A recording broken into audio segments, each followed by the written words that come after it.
কে পাইছে? আল্লাহ তুমি আমাকে মাফ করে দাও।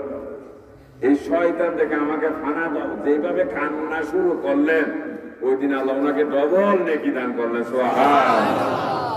সিঙ্গেল দিচ্ছেন প্রতিদিন দিতে সিঙ্গেল, আজকে দিয়ে দিয়েছে। শয়তান ক্ষমত খারাপ হয়ে গেছে। এটাতে চাইছিলাম আল্লাহর রহমত থেকে বঞ্চিত করতে, এখন এই বেলাতে কান্না যেভাবে শুরু করলেন আল্লাহ ডবল দিয়ে দিলেন। না, এটা সিঙ্গেল এই বেলা। তারপর দিন ফজরের আজানের আগে দাঁড়িয়ে রাখতেছেন, উঠেন ফজরের নামাজের সময় হয়ে আসতেছে। বালা তুমি কি? আমি শয়তান। তুই বুঝে আমার নামাজের জন্য আমার যে ডাকছি ওইখানেও শয়তানি আছে। প্রতিদিন আপনার কান্না থেকে আল্লাহ জিনিয়া খামল আপনাকে দান করেন। কিন্তু গতকাল ফজর না বসছিলেন, হয় না কোন শয়তানে ভাই আমার এই অবস্থা বলবো, আমি নামাজটা বলতে পারি ভাই, আমি আর কি বলতেছে আমি, কারণ আপনার অবস্থা দেখে আমার হিংসা লাগতেছে। আল্লাহ আপনাকে এত যা পুরস্কার দিচ্ছে, তাই আপনাকে স্বপ্নের মধ্যে ফেলে চেয়েছিলাম নিয়ামত থেকে বঞ্চিত করতে। ও মা গো, আপনার কান্না থেকে আল্লাহ আরো ডবল দিয়ে দিল। আমি চিন্তা করলাম আমি না হারিয়ে গেলাম, চাইছিলাম বঞ্চিত করতে, তো ডবল দিয়ে গেলেন। এই জন্য চিন্তা করলাম এখন থেকে আমি আপনাকে ডেকে দিব, ডবলের দরকার নেই, সিঙ্গেল হয়ে গেলাম। তো বলার উদ্দেশ্য আমার পাথর মারি দিলে আরো ভালো, আমি লাভ আরো ডবল হয়। কারণ হকটা তাকে গিয়ে মার খাইলে সমস্যা। তবে বাবা আমাকে সত্তর দৃষ্টিতে দেখিও না, বন্ধুর দৃষ্টিতে দেখি। আর যারা দোষ দেখাই দেয় তারা বন্ধু, যারা এগুলো বলতেছে না এগুলো তো মনে করি না তোমাদের বন্ধু, এটা তোমাদের ইমানের বড় শত্রু। আর তাদের উদ্দেশ্য হলো দর্শক খুশি করে দিয়ে যত পাই তত লাভ, ঠিক না? আমি এই লাভ চাই না, আমি আল্লাহকে চাই।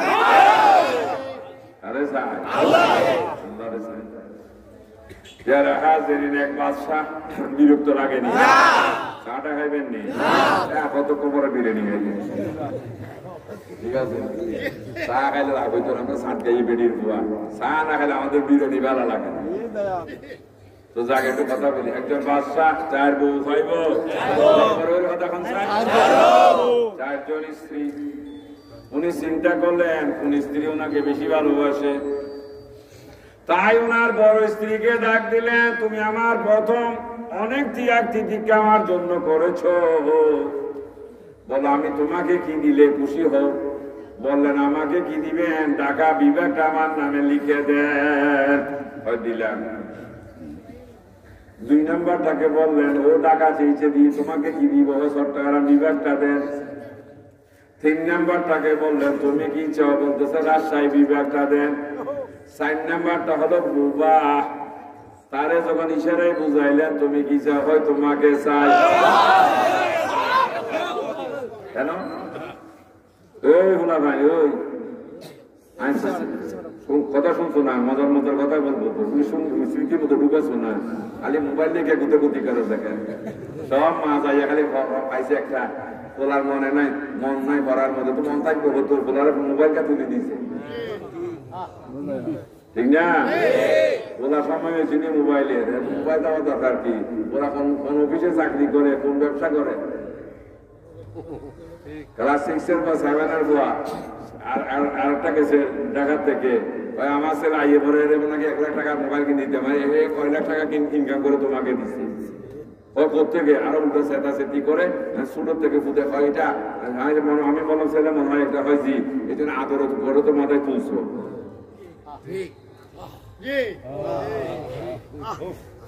আমরা তো সরকারের সাথে ব্যবসা করতেছি, মাশাআল্লাহ 2-1 মাস পর পর ব্যাগ ভর্তি করে টাকা উঠাই আনি ব্যাংকে থেকে, আলহামদুলিল্লাহ। চুরি চামারি না, যে ইনকাম ট্যাক্স দিয়ে পয়সা রুজি করতেছি, এবং ব্যাগ ভর্তি করে আমরা সরকারের খাদ্য বিভাগের কন্ট্রাক্টারি করি। ভালো করে কাজ দিলে ব্যাগ না বস্তা নিয়ে যাইতে হবে ব্যাংকে টাকা উঠাইবার জন্য, কিন্তু এত কাজ আমাদেরকে দেয় না। ব্যাগের মধ্যে টাকা উজুর, এত বেশি পয়সার কাম নাই। এত দামি তো মোবাইল আমারও তো কিনে সাহস হয় না। মুড়িদেরও তার কম দেয় না। 100 টাকা সরকার দিলে 500 টাকা তো হয়ে গেছে, 5000 টাকা 15,000 টাকা হয়ে যায়। বুঝতেছি না এটা সাহস তো কুলাই না একটা দামি মোবাইল দরকারটা কি? এখন তো বিরক্তি এসে গেছে, কারণ এই যে ফিরি পাইছি ৮২,০০০ টাকা দাম কিনি না এই খাম নাই পয়সা খরচ করে মোবাইল কিনতাম না চাইও নাই কারো কাছে চাইও নাই কালকের এক মজার ঘটনা পকেটে তো মোবাইল আছে মাহফিলে যাওয়ার আগে যে দরবারও আমার চেয়ার বসে খালো আছে না কয়েক থাকে ডয়া টান দিলাম দেখলাম ব্যাগ ব্যাগ কে রাখলো ব্যাগের ভিতরে দেখতেছি অনেক দামি একটা মোবাইল আরো ২০,০০০ টাকাও আছে সাথে মোবাইলের পিছনে একটা কভার লাগাই না এখন এটা সব রেখে গেছে কে জানি বুক থেকে রেখে গেছে এমন বুঝছিলাম নি মোবাইল টাকা বুঝিনি জি না আল্লাহরে বুঝতেছে আল্লাহ ব্যবস্থা করে দিচ্ছে সবাইকে জিজ্ঞেস করলাম ওই যে একজন মহিলাটাকে আপনাদের শীতলাই আজকে নাইলে ২৫ বছর জিজ্ঞেস করলাম কে রেখে গেছে ওই জানি না আমি তো ফেলাই রাখ কেউ এসে বুঝলে দেখবি আর নাইলে মালিক এসে বলবো কি আল্লাহ রেখে গেছেন আমরা জন্য রেখে গেছে ২০,০০০ টাকাও অনেক দামি একটা মোবাইল সে প্যাকেট সহকারে আবার মোবাইলের পেছনে ডাক না একটা লাগাই না এটাও পর্যন্ত রেখে গেছে এটা না আবার এটা আমারটা তো বাবু এগুলো বুঝতেছি না বুঝতেছি আল্লাহরে যখন যেটা দরকার হচ্ছে আলহামদুলিল্লাহ আল্লাহ ব্যবস্থা করে দিচ্ছে ঘটনা করি আজ থেকে অনেক বছর আগে এমন শীত সালটা ছিল ২০০১ সাল অনেকে জন্ম হয়নি এত শীত পড়েছিল ওই বছর ২০০১ সালে চট্টগ্রামে তাপমাত্রা অত্যন্ত লো ছিল আর ওদিকে উত্তরবঙ্গের অবস্থা তো শোচনীয় ঠান্ডায় হাঁটতে পারতেছি না বৈশা বৈশা তসবি করতেছি ঠান্ডা চালায় আর পাচ্ছি না চাদরের মধ্যে কোন রকম পাটা ঘুরে রাখছি বললাম যে আল্লাহর ১,০০০ টাকা দিতে এক জোড়া জুতা কিনতে বৈশা বৈশা বলো ঠান্ডায় হাঁটতে পারতেছি না বললাম যে ১,০০০ টাকা দিতে কার কাছে চাইছি ১,০০০ টাকা দিতে মৌলাকে জোড়া জুতা কিনতাম কসম খোদা ৫ মিনিট চাই নাই আমার বাতি যা বলে ধরেন ১,০০০ টাকা নেন কে জানি পাঠাইছে কে পাঠাইছে বেটা উইতে পাঠাইছে ৫টা মিনিট জানে আল্লাহ বরাবর ৫টা মিনিট শেষ হয় নাই আর কার কাছে চাইছে আমার বাজার কাপলা একদিন বলতেছেন আমি দোকানে বসে আছি দেখলাম একটা কুতুব শহরের কুতুব আইসে একটা টেবিলে বসে বলে এই আল্লাহ এক কাপ চা মাঙ্গো ওই দরবেশটা একটা চেয়ার টেবিলে বসে বলতেছে আল্লাহ স্রেফ এক কাপ চা মাঙ্গো আমাকে এক কাপ চা দাও আমার বাজার কাপলা বলতেছেন উনাকে এক কাপ চা দাও একটা নাস্তা দাও ও নেই হুজুর मैं अल्लाह की दरबार सिर्फ एक कप चाय मांगू नाश्ता का कोई जरूरत नहीं है কারণ আমি আল্লাহর কাছে এক কাপ চা চেয়েছি নাস্তা চাই নাই তো নাস্তা খাবো না বলতে ঠিক আছে এক কাপ চা দে দেখছেন আলহামদুলিল্লাহ যারা আল্লাহর উপর নির্ভরশীল আল্লাহ তাদেরকে সব ব্যবস্থা করে তোমরা যাইয়ে বাঘের পকেট মারেন আর নাহলে মাছ মারিন আসল মারি দেন আমরা কারোটা মারি না মানে তো বুঝি না যার দরকার তার কাছে বুঝি সময় মোতাবেক সব ব্যবস্থা করে দিয়েছে আলহামদুলিল্লাহ বলতেছিলাম ছোট বউ হলো বোবা কিন্তু বড়ই বুদ্ধিমান তুমি কি চাও তোমাকে চাও বুঝাইলেন চাইছে টাকা দিছি ও চট্টগ্রাম চাইছে দিলাম ও রাজশাহী চেয়েছে দিলাম তুমি কিছু যাও হয় না তোমার দরকার ইশারায় বুঝাইলেন স্বামী আমার রাজশাহী বিভাগ আপনার অনুকূলে ঢাকা বিভাগ আপনার অনুকূলে চট্টগ্রাম আপনার অনুকূলে সিলেট আপনার অনুকূলে বরিশাল আপনার অনুকূলে যেহেতু আমরা সারা দেশের একজন বাদশা ওরা চেয়েছে মাত্র একটা বিভাগ আর আমি যদি আপনাকে পাই সারা বাংলাদেশ পেয়ে যাব এই জন্য আমরাও বাবু ওই টাকা পয়সা বুঝার আশায় বাইর হই নাই আরে বাবার আশায় বের হই আমি তোমার নামে ধরি ও দয়াল বাসাইলাম ধরি আমি তোমার নামে ধরি ওরে আমি যদি তুই মরি আমি যদি তুই মরি কত মারে দয়া করো দয়ালা মারে মারহাবায়া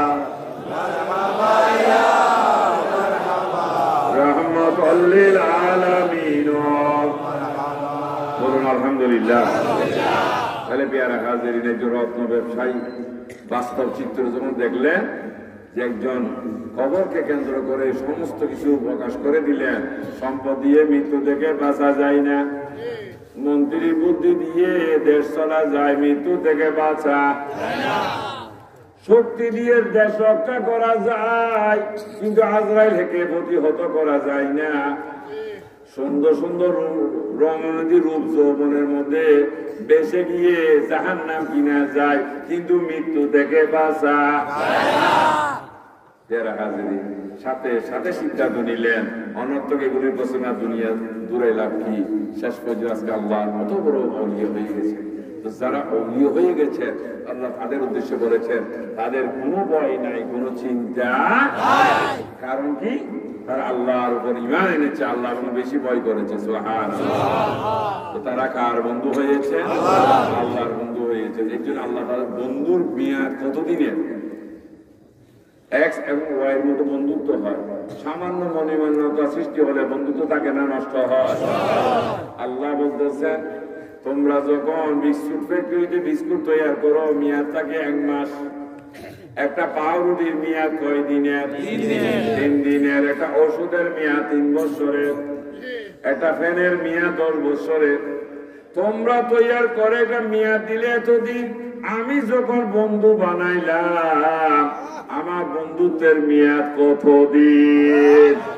লাহুমুল বুশরা, বলো না, ফিল হায়াতিদ দুনিয়া ওয়া ফিল আখিরাহ। সুবহানাল্লাহ। আমার বন্ধুদের সময়কাল, বন্ধুত্বের সম্পর্কের সময়কাল দুনিয়া তো আখিরাত পরকাল। লা তাবদীলা লিকালিমাতিল্লাহ। আল্লাহ বলতেছে আমি যাহা বলছি এই বিষয়ে কখনো রদ বদল হবে। আল্লাহুম্মা সাল্লি আলা সাইয়্যিদিনা মাওলানা মুহাম্মদ ওয়া আলা আলি সাইয়্যিদিনা মাওলানা মুহাম্মদ। হেরে গরকে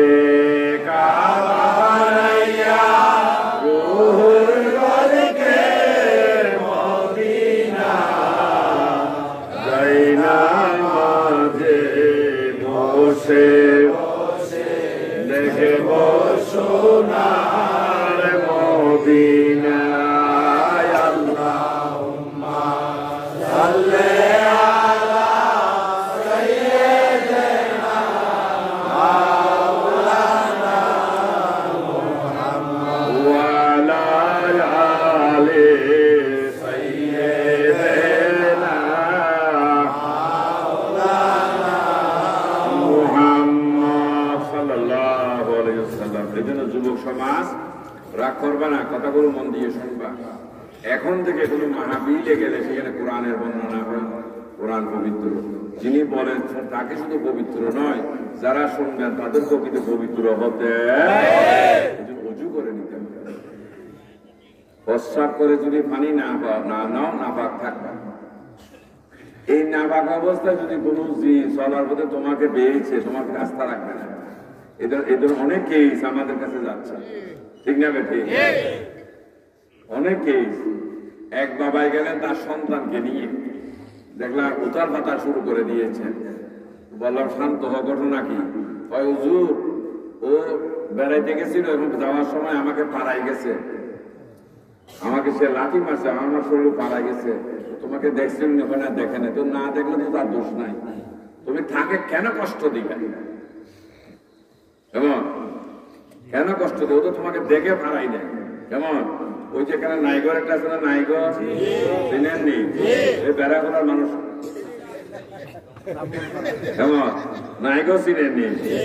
আগামী থেকে আপনাদের বেড়াটা বন্ধ করে নিলেন। এতদিন কেন খোলা থাকে? কথা বুঝলেননি?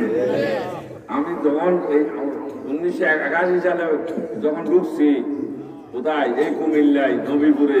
ওই সময় থেকে শুনতেছি বেড়া খোলা, এতদিন কা খোলা, এখন থেকে বন্ধ করে দিবেন।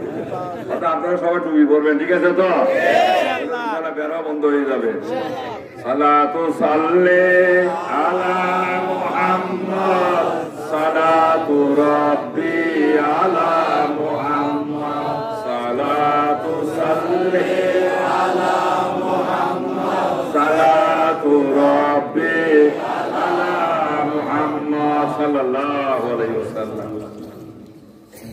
নাই গর মানে গর নাই নাকি? না না, এক্সেলে নিয়ে গেল। ঘটনা কি হয়? শুধু চুরি করে এমন। আর কত মাস বাবা দেখলাম বয়স্ক মানুষ চোখের পানিতে ডুব বসাচ্ছে, আর মুরব্বী শান্ত হন। কি হয়েছে? আমার ছেলেটা শুধু চুরি করে। তার চেহারাতে বুঝাচ্ছে সে চোর না। তো বললাম যে মুরব্বী সে চুরি করে, তারে চুরি করায় কেমন? তাকে চুরি করায়। তখন বললাম, মুরব্বী আপনার ছেলে বহুদিন আগে এক জায়গায় প্রস্রাব করেছিল, আর প্রস্রাবটা করেছে একটা জিনের উপরে। ওই জিন রাগে বশীভূত হয়ে তার উপর আক্রোশ শুরু করলেন। তাকে মানুষের সুরতে তার সাথে বন্ধুত্ব বাঁধলেন এবং চুরি করার জন্য তাকে ইন্টারেস্টেড করান। যখন চুরি করতে গিয়ে তোরা খাই মায়ের খায়, তখন ওই জিন কিলকিলিয়ে হাসে। তার গায়ে এখানে প্রস্রাব করতেছে, এটা প্রতিশোধ নিচ্ছে। যাক আলহামদুলিল্লাহ, যদি আল্লাহ দয়া করে আমিও চেষ্টা করবো, ইনশাআল্লাহ চলে যাবে। ওই ছেলে আজকে তোরা যা করার করবো, যদি তোর বন্ধু না থাকে, যদি আগামী 20 দিন তুই আবার আসবি, কথা ঠিক আছে?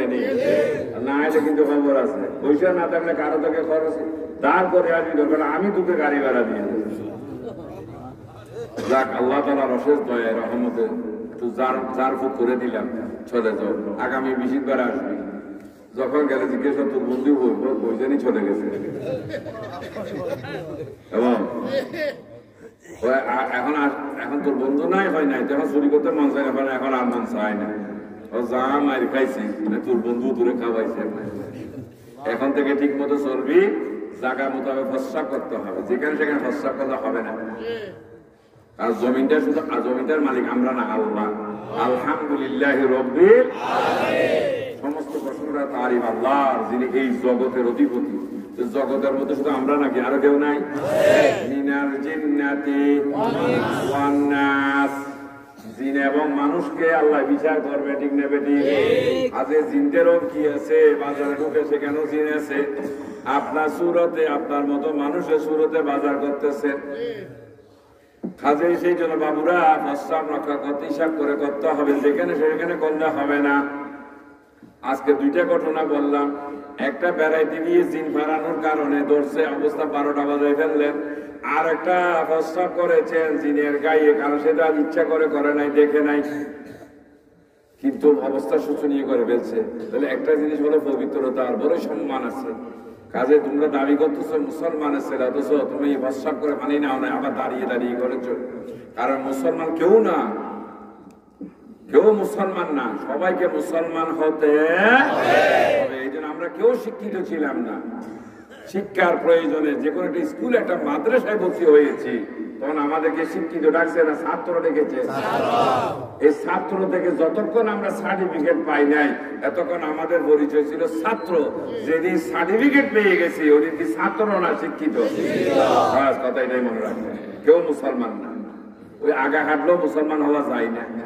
কলমা পরে ইমাম মুসলমান পর্যন্ত মাঝখানে যে সময়, ওটার নাম হলো আমল করা। সুবহানাল্লাহ। আজকে যারা বেশি করে পড়তেছে লেখাপড়া, মা দুধ দিয়ে গেলেন, এসএসসি ছাত্র, মা দুধ দিয়ে গেলে বাসা দুধটা খেয়ে নিও, ছেলে পড়ার দিকে এমন মন দিয়েছে, দুধের খবর শেষ পর্যন্ত সকাল বেলায় আর দুধের খবর নাই। তাড়াতাড়ি রেডি হয়ে পরীক্ষা দিতে চলে গেলেন। মা এসে দেখতেছেন দুধ কি হয়ে গেছে, দই হয়ে গেছে, দুধ দই হয়ে গেছে। পরক্ষণে ছেলে যখন পরীক্ষার রেজাল্ট দিলেন, তার সার্টিফিকেট হলো গোল্ডেন জিপিএ। সুবহানাল্লাহ।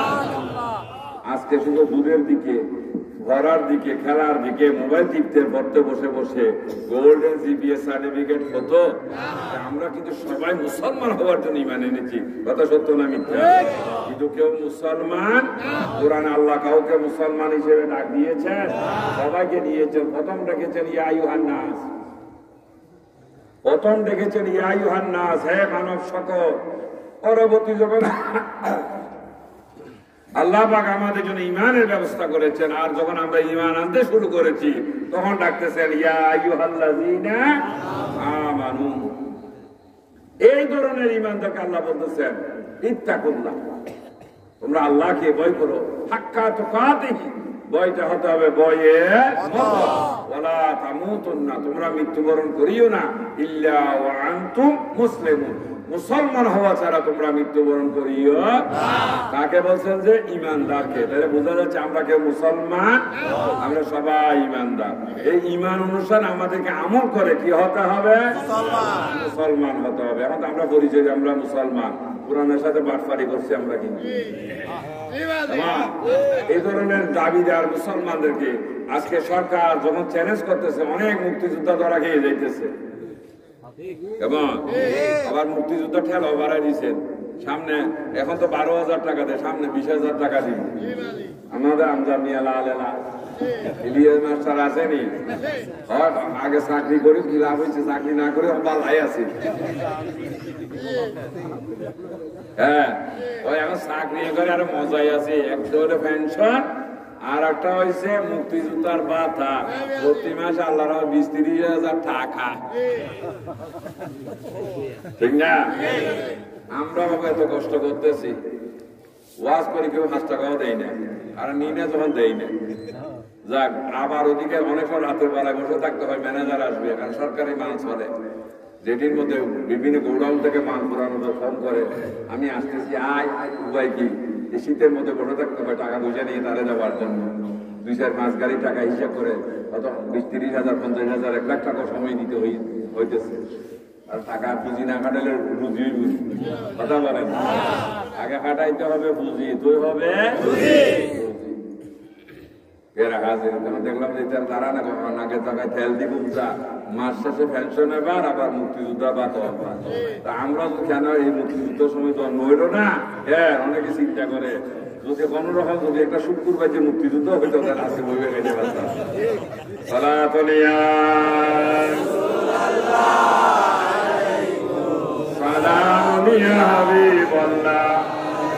নিকলতে দম বড় কলেমা নবিকা রসুলে হাশমিয় আবু তাইকা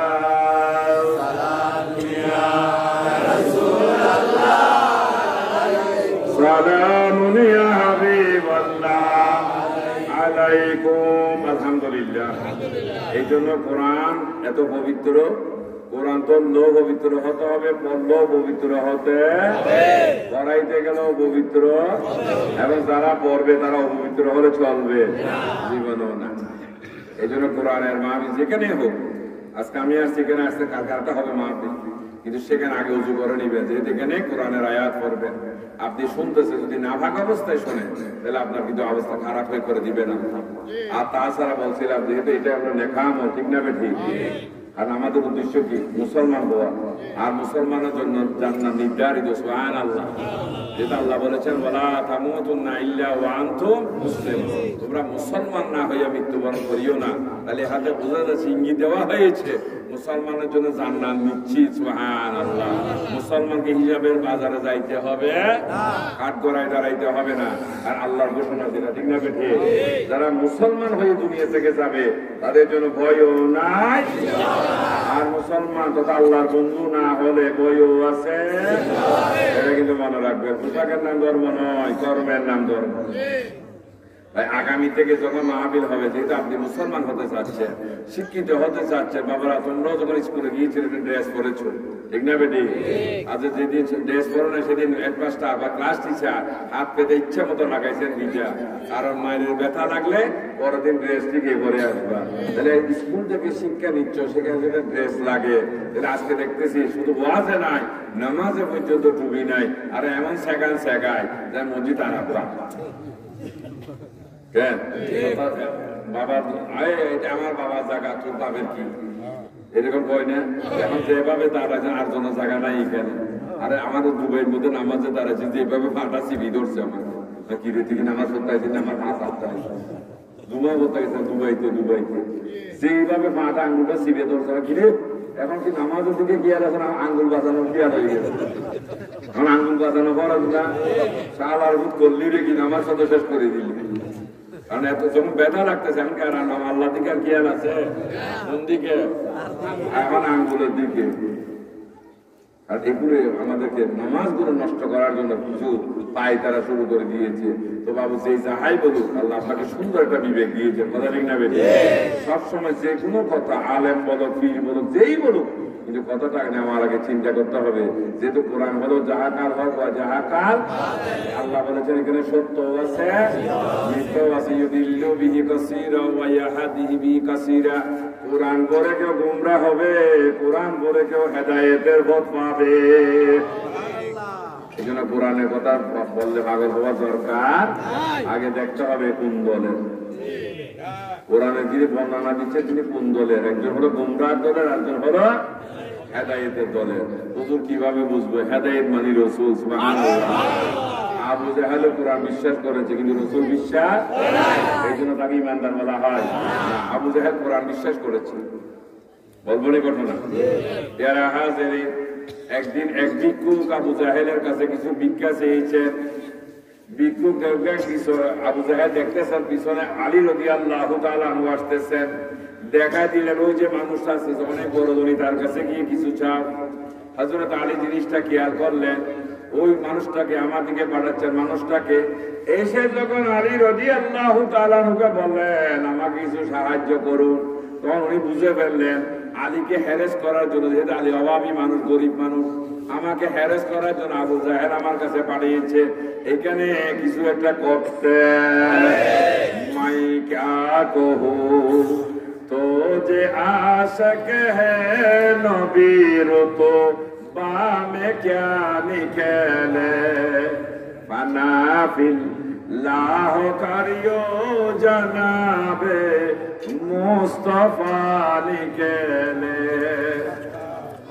হযরত ঈসা ने देखो जिला एक जमाना में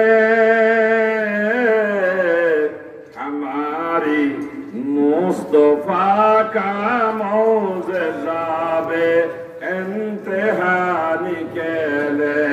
सुभान अल्लाह। ঈসার মুসার খারাপ ছিল কয়দিনের? একদিনের। আর আমার নবীর যে মাজাজা শুরু হয়েছে এখনো চলতে। যখন আলীকে বললেন, আলী রাদিয়াল্লাহু তাআলা বলতেছেন দুই হাত একত্রিত করো। ভিক্ষুক এভাবে করার পর একটা ফু মুবারক দিলেন, ফু মুবারক দিলেন। হাত বন্ধ করো, করার সাথে সাথে জিজ্ঞেস করলেন কিছু লাগেনি? হয় লাগে। তোমাকে যে পাঠাইছে তার সামনে গিয়ে বলবা সুবহানাল্লাহ। যে পাঠাইছে তার সামনে গিয়ে বলবা। উনি এই ভিক্ষুক এভাবেই আবু জাহেলের সামনে চলে গেলেন। তিনি কিছু দিছেনি? হয় দিছে। কি দিছে? বল যখন বলছে সুবহানাল্লাহ, এমন একটা রত্ন যেটা কিনার জন্য 7 বাদশা সম্পদ লাগবে। সুবহানাল্লাহ। ওই বাদশা সম্পদ লাগবে। আবু জাহেল মাথায় হাত, দৌড়ায় যাও ভিক্ষুক, তাকে জিজ্ঞেস করো কোরআন শরীফের কোন আয়াত শরীফ করে এই ফুটা দিয়েছে। তাহলে আবু জাহেল কোরআন বিশ্বাস করে নাই, কিন্তু যার উপর নাযিল হয়েছে রাসূল ওনাকে বিশ্বাস করে, ওটা বিশ্বাস করেছে যে আলী নিশ্চয় কোরআনে কোন একটা আয়াত শরীফ করে ফু দিয়েছেন। যখন দৌড়াইতে গেলেন জিজ্ঞেস করলেন আপনি কোরআন শরীফের কোন আয়াত শরীফ করে ফু দিয়েছেন? বলছে আমি কোরআন পড়ছি, তবে কোরআন পড়ে ফু দিই নাই, কোরআনকে মেনে তারপরে ফু দিয়েছি। সুবহানাল্লাহ। ওরা করছি কিন্তু আমল করে ফু দিয়েছি, সেটা কি আমার রাসূল একটা দরুদ শরীফ পড়ে ফু দিয়েছে। আমি কোরআনকে আমল করেছি যে আল্লাহ বলেছেন সাল্লু আলাইহি ওয়া সাল্লিমু তাসলিমা, ঈমানদারগণ দরুদ পড়ো, নবীর প্রতি সালাম দাও। এইজন্য আল্লাহর নির্দেশ অনুসারে আমি আমার নবীকে একটা দরুদ শরীফ পড়ে ফু দিয়েছি, দেখো আল্লাহ সেখানে কি বরকত দান করেছে। সুবহানাল্লাহ। এই জন্য বাবু কোরআনের কথা সবাই বললে সবাই কথা নেওয়া যাবে না, আর কথা নিতে হবে যার মধ্যে রাসূল নাই, তার ভিতরে রাসূল আছে, তিনি হলো হেদায়েত প্রাপ্ত। সুবহানাল্লাহ। ঠিক না বেঠি? আল্লাহ যেন আমাদেরকে বুঝার তৌফিক দান করেন। সিদ্ধান্ত নিয়ে নিবেন আগামীতে যে কোনো মাহফিলে যাবেন, তবে কিন্তু ওযু ছাড়া এবং টুপি ছাড়া যাবেন না। দেখুন আপনাদেরকে কিরকম লাগতেছে আর আমাদেরকে কিরকম লাগতেছে। আমাদেরকে খুব খারাপ লাগতেছে, বাবারা বলো না কোন আমাদেরকে খারাপ লাগতেছে, আমাদেরকে তোমরা দেখো কেমন। এই জন্য কথা বলে যে এগুলো একটা ফান্দে ফেলে আমাদের ঈমান নষ্ট করার একটা ফায়দারা শুরু করে দিয়েছেন। না, যে কোনো কথা আগে শোনার পর নিজের জ্ঞান খাটাবা, সেখানে লাভ লস কি আগে লাভের চিন্তা করতে হবে আমাদেরকে, ঠিক না? এই জন্য আমাদেরকে কলে কৌশলে ধর্ম থেকে সরিয়ে দেওয়া হচ্ছে। আমরা এখন নামের মুসলমান থাকবো, কিন্তু বাস্তবে মুসলমান হিসেবে আমাদের চরিত্রের কিছু পাওয়া যাবে। এই জন্য বাবু আমরা কলমা করি নাই, ঈমান আনি নাই, কলমার ধর্ম গ্রহণ করেছি আল্লাহর ইবাদত করার জন্য, যেন আল্লাহ পর্যন্ত পৌঁছতে পারি। সুবহানাল্লাহ। আজকে যারা আল্লাহর ওলি হয়েছেন, কেমন কেউ প্রচার করে মাজারে যাই শিরিক না, আর মাজারা হলো শিক্ষা, শিরিক না। মানুষটা আমার মতো ছিল, ঠিক না বেঠি? এমন কি করলেন যা করে এই মর্যাদা আল্লাহ দান করেছেন। সম্মান দেওয়ার মালিককে, সম্মান কেড়ে নেওয়ার মালিককে, এটা কোরআনে আছে নি? কত ইজ্জু মানতেশা কত জিল্লু মানতেশা ইয়াদিকাল খায়র ইন্নাকা আলা কুল্লি শাইইন কাদির। আল্লাহ ইচ্ছা করলে যাকে খুশি সম্মান দেন, আবার যাকে খুশি সম্মান কেড়ে নেন।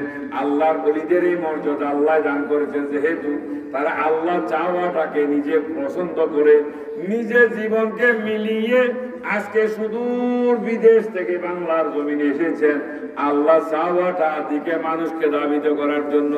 যখন আমাদের মুরব্বীরা সবাই কি ছিলেন বলেন না? সনাতন ধর্মেছে কেমন, কিন্তু তার পরিচয় কি? হিন্দু। তাদের পরিচয় হলো হিন্দু।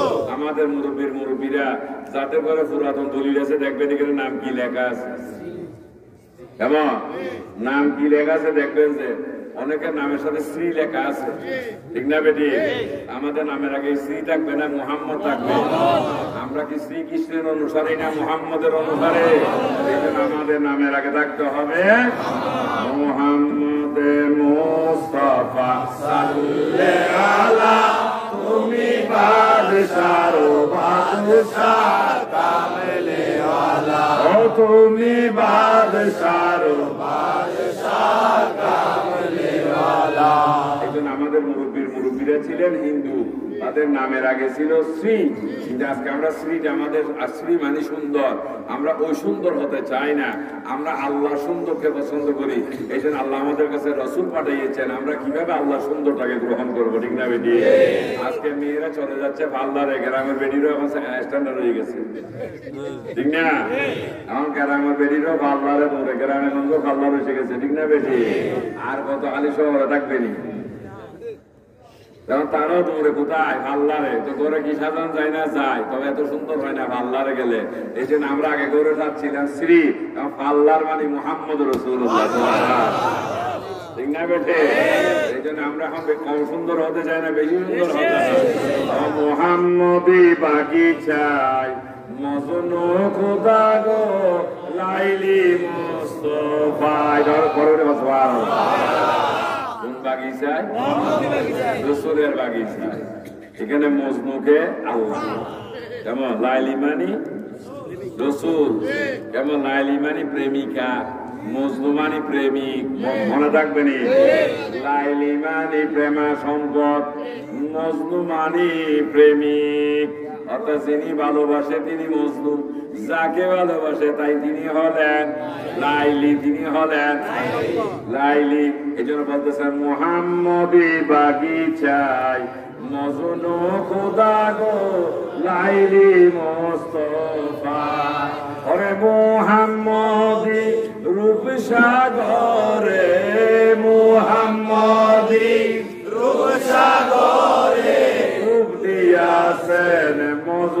সাই নাইলি মুস্তাফায় সুবহানাল্লাহ।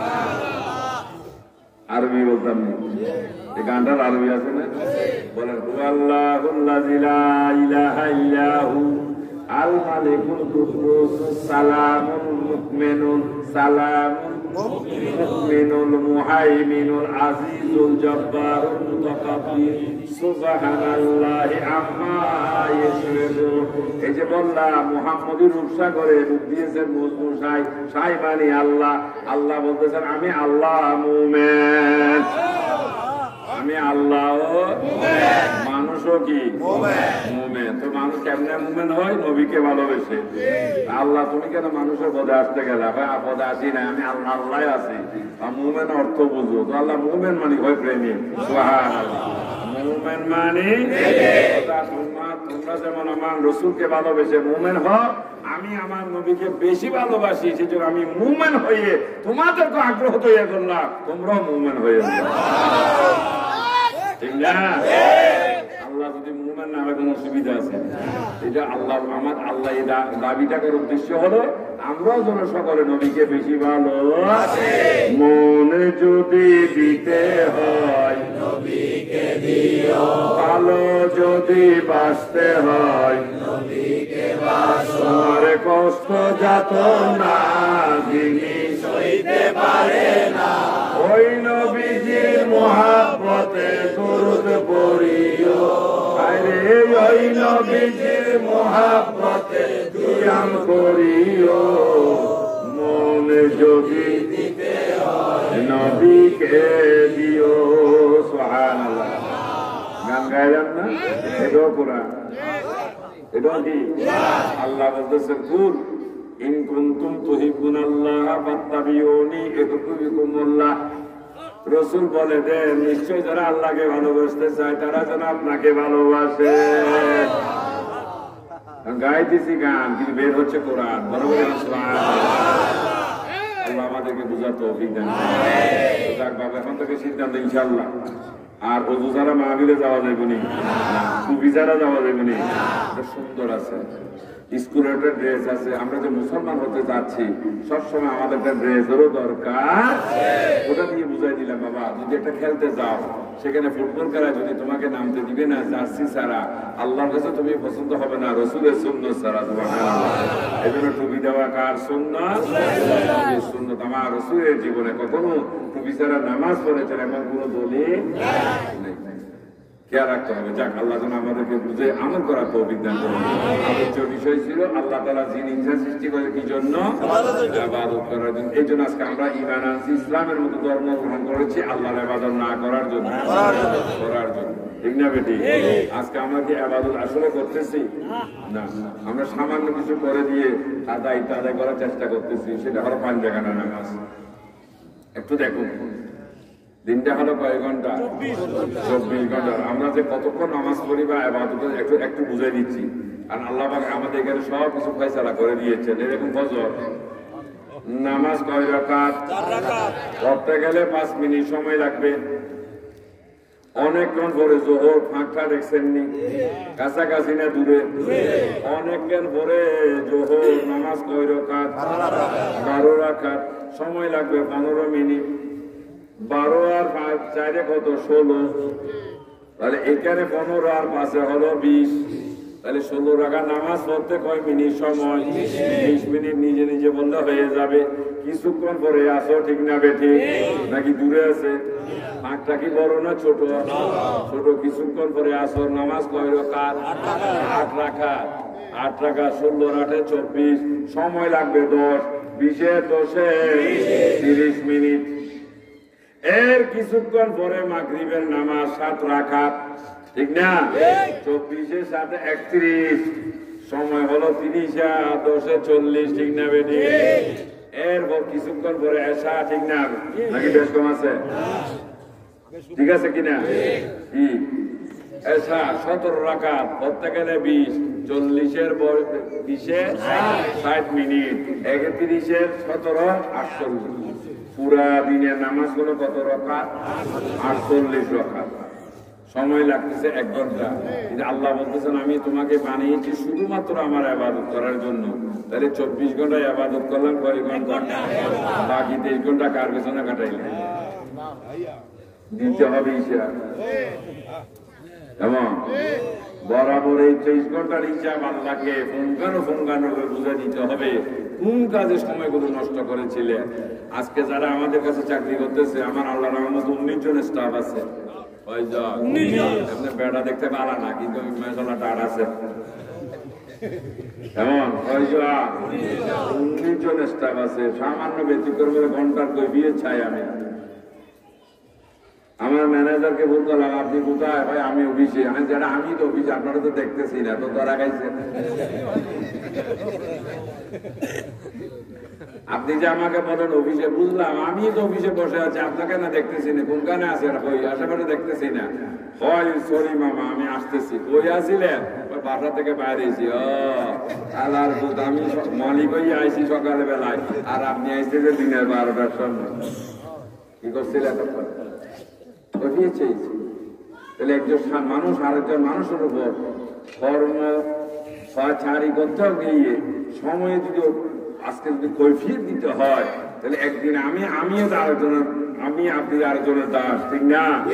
গোলাম না? আল্লাহ হলেন মালিক, আমরা কি গোলাম? তাহলে কালকে কিয়ামতের ময়দানে 23 ঘন্টার হিসাব চাইলে দেওয়ার ব্যবস্থা আছে নি? শুধুমাত্র একদিন না, কিছু বহুদিন। আল্লাহ বলতেছে বান্দা তোমাকে সৃষ্টি করেছে আমার ইবাদত করার জন্য। আমরা খুদা তুমি এটা খুদা হইয়া যে অবস্থা শুরু করলাম, 24 ঘন্টা কি ইবাদত করা যায়নি? আমাদের বাথরুম নাই ভাই, আছে। বাচ্চা কাচ্চা নাই, আছে। ব্যবসা নাই, আছে। চাকরি নাই, আছে। ঘুম নাই, আছে। তারপর তো হয়তো শুরু করি সারাদিন কাজ করি, সারাদিন ইবাদত কেমনে করি? বলতেছে মধ্যবর্তী সালাত কায়েম করে বলবেন সুবহানাল্লাহ। তোমরা একটা উপায় নাও, যে উপায়ে গেলে তোমার ইবাদতও চলবে আর মত চলবে, ঠিক না বেটি? আগে গ্রামে কারেন্ট ছিল না। এই মসজিদে আল্লাহ ফজল আমি 2টা ফ্যান দিয়ে গেছিলাম, ঠিক না? প্রথমবার এসে যখন ঢুকলাম দেখেছি ফ্যান অবস্থা ভালো, মসজিদে এরকম হয় নাই। তো চিন্তা করলাম আমিও তাদের সাথে একটু শরিক হই, জানি আর কোন উচিলে আল্লাহ দয়া করে। কোন দিকে যদি বাজি যায়, অন্তপক্ষে বেড়া গোলার আল্লাহ যাই বলো, অন্তপক্ষে বেড়া গোলার মসজিদে 2টা ফাঁকা দিয়েছিলাম, এই উচিলে আবার একটু দয়া করে, ঠিক না বেঠি? ওই দিন বরুসর গেছিলাম দেখি যে আসরের নামাজ পড়তে ঢুকছি, কারে নাই, গরম কারে হয়। তো মসজিদ থেকে বাইরে এলো, মসজিদ কমিটি লোক কারা হয় আমি দেখুন এখানে কারেন্ট নাই, সবাই কষ্ট পাইলেন, আমি আপনাদেরকে একটু সহযোগিতা করি, একটু স্বভাবে ভাগি হবো, একটু দোয়া করলে হয়তো আল্লাহ মাফ করিয়ে দিতে পারে। আমি কারণ বেশি গুণাগার, আমি একটা ICS এর ব্যবস্থা করে দিই। এমন সাথে সাথে কারণ সব শ্রেণী আল্লাহর মতো ডাক্তার, ইঞ্জিনিয়ার, IBS আর IBS মাইকেলা টাইকেলা সবই আছে আমাদের কাছে। সাথে সাথে ফোন দিলাম সোনারগাঁও, বলে বাজি কি আমি এই মসজিদে একটা IBS দিবা, যা খরচ লাগে আমি ইনশাআল্লাহ ব্যবস্থা করে দিব, ঠিক না? ডাক্তার একটা IBS দিয়ে দিলাম, মাশাআল্লাহ। এখন মসজিদে কারে না থাকলেও এখন কি সমস্যা আছে, তো তাদের গায়ে যে বাতাস লাগতেছে, তারা দোয়া না করবে, তাদের অন্তরটাকে দোয়া করবে না, এই উদ্দেশ্য নিয়ে কাজ করা। এমন তো যাক হাজির, এইভাবে এই যে মসজিদের এত সুন্দর, আলহামদুলিল্লাহ, এটা খুব খুশি হয়ে গেলাম এলাকাবাসীর আন্তরিক ভালোবাসায়। এটা হলো একটা দুনিয়ার জান্নাত, বড় করে বলবেন সুবহানাল্লাহ। যারা টাকা পয়সা দিয়ে মসজিদ সুন্দর করে হবে না, নামাজ পড়ে পরে আপনাকেও সুন্দর হতে হবে। মসজিদে টাকা দিলে সুন্দর হবেন না, যখন নামাজ পড়বে দেখবেন আপনি আরো বেশি সুন্দর হয়ে গেছেন। আমার রাসূল বলতেছেন, ও আমার সাহাবারা, তোমরা যখন জান্নাতের পাশ দিয়ে যাবা, 2-4টা জান্নাতি ফল খাইবা।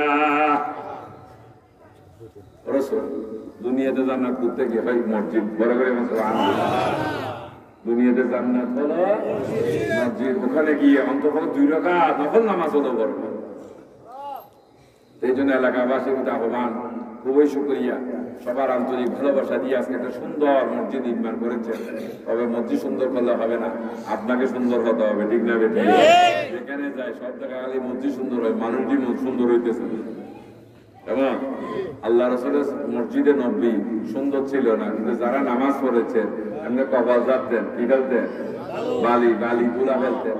এই দুলার সাথে সাথে তাদের জীবনে গুনাহগুলো আল্লাহ পরিষ্কার করে দিতেন। প্রত্যেকে নামের পরে বলতে হবে রাদিয়াল্লাহু তাআলা। আজকে এত সুন্দর হয়ে গেছে, এই জন্য এলাকাবাসীর আন্তরিক ভালোবাসা একটা ঘর মসজিদ নির্মাণ করেছেন, সাথে সাথে সেখানে নামাজও পড়তে হবে। নাহলে মসজিদ থেকে আপনাদের বিপক্ষে আল্লাহ কাজে কি দিবে, সাক্ষী দিবে আল্লাহ, তারা আমাকে সুন্দর করেছিল কিন্তু আমি বড় বেশি সুন্দর হতাম, তারা যদি এসে আমার কাছে নামাজ পড়তো।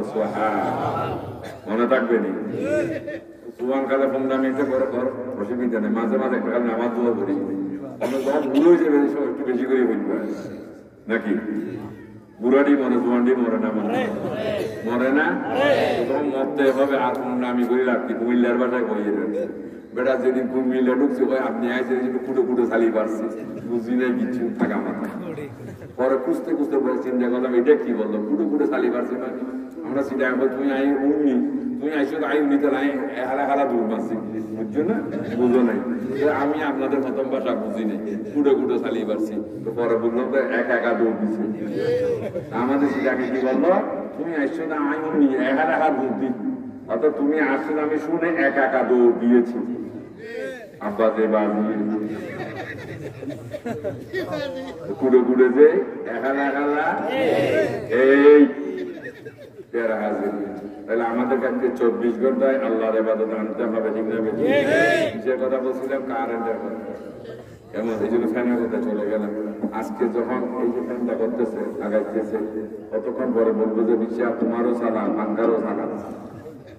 এই জন্য হাত ধরে আসতে ভাবতেছেন যদি একটা ফ্যান লাগাই দেয় আর সমস্যা আছে, ওইটা ফ্যানটাকে মানব তৈরি নেই, একটা যন্ত্র।